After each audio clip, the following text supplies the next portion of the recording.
Good morning. My name is Sarah Bentley. I am the Director of Children's and Youth Ministries at St. Mary's Episcopal Church in High Point. This Lent, we are talking about the missional church and where the church is going in the 21st century. The book we're using is called Introducing the Missional Church. It's by Roxburgh and Scott Boren. This week, we're discussing chapters 4, 5, and 6. So I want to tell you a little bit about those chapters. One of the main themes in these chapters is engaging in our local context as Jesus did. The authors in this book use the example of Jesus when he was traveling around. Place was very important. Also, he really engaged in the local context by eating with people, doing things that they would ordinarily do with them, going to temple with them, healing them at their houses.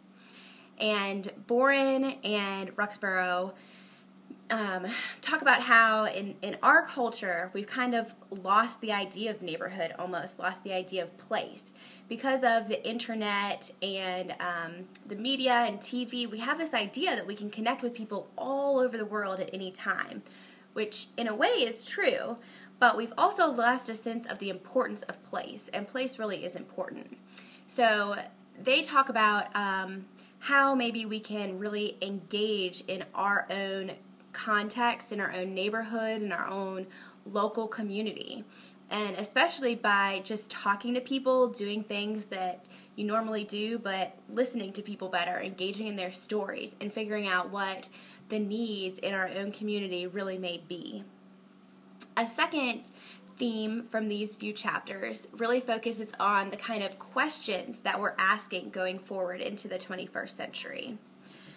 In the past, we've been asking a lot of church-centered questions. For example, money questions. How do we get more pledges? How do we get more money to keep the institution running? How do we get more people to come to church? Fill the seats, number questions. What can we do to attract more people? Seeker-centered questions.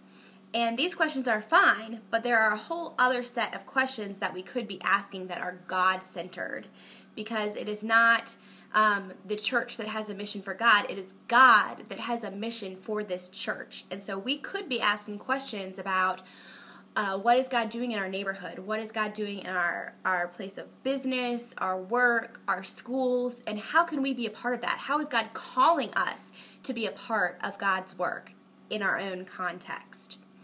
So these chapters were really exciting for me to read, and I've been wondering how I might be called to engage in my own context. I hope that that's something that you will spend some time thinking about as well. I had a few other questions that came to mind.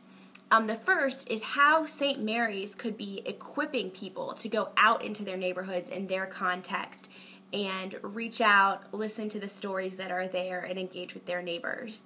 Secondly, if we're engaging in our own personal context, it makes me wonder about people in need in other places. Who's ministering to them, and don't they matter as well?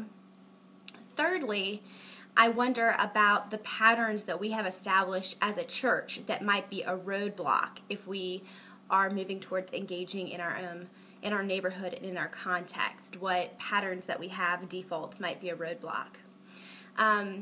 Thank you for joining me. I hope that you will join in this conversation either here online or by coming to St. Mary's for one of our book study groups. We will meet there tonight in the Community Life Center at 6:30.